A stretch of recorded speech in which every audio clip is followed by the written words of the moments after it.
My name is Gardener Sydney, and I am going to be teaching you about our garden this year.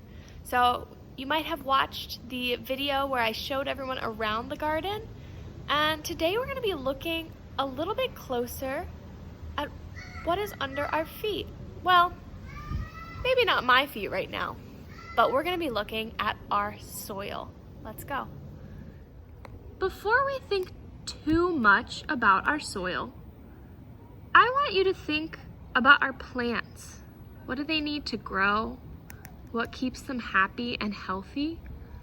And what colors do you see? What do these plants look like right now? You might notice that I keep calling this stuff soil. Do you know another name that some people might call it? Some people call it dirt. Dirt is generally something that you don't want.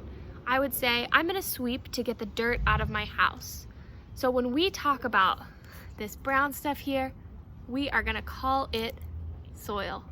Let's dig into it and see if we see anything in our soil.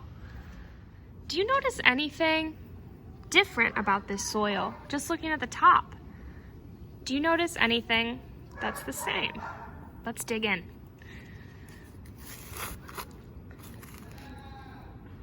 It looks dark and really nice and moist. I'm gonna put everything back like I found it. In the garden, we think a lot about the soil. I'm wondering why we think about the soil.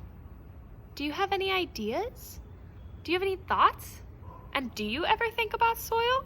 Let's go explore some things in the garden that might be related to soil. I found something here that's related to soil. What does this sign say? This is our digging bed. So if you get to come to the garden, this is the bed of soil where you can dig in, see what it's like, and explore. I wonder if these are related to the soil. Let's look inside.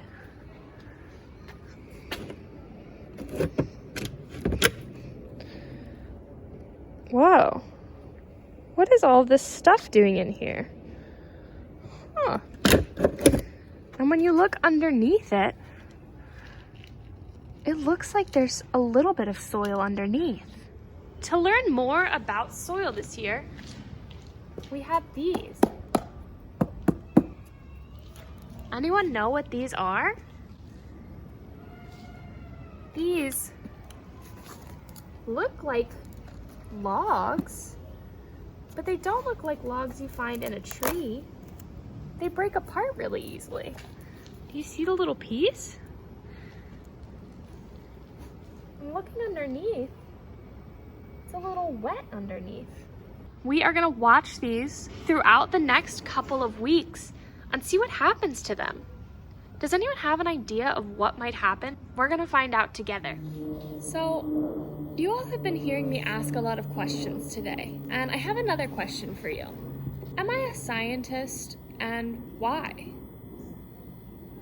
So you might be thinking, you're a scientist because you know about plants. I think I'm a scientist, but I don't think it's because I know about plants. Being a scientist is about asking questions and wanting to learn more. Scientists have many tools that you might think of. You might think of a beaker or a net. But I think my biggest tool is being willing to observe and ask questions. One thing that I use to observe and ask questions is my science notebook. If you haven't learned about this yet, you're gonna learn about it in a little bit. Yours will look different from mine, but I use my science notebook to ask questions, to draw pictures, and to keep exploring the garden. We are gonna be looking a lot at these this fall. These are our rotting logs, and we're gonna be drawing pictures of them in our science notebooks. We'll talk about that a little bit more next week, but I am so excited to be a scientist with you all this fall and to hear all of your great questions. Bye everyone, I'll see you next week.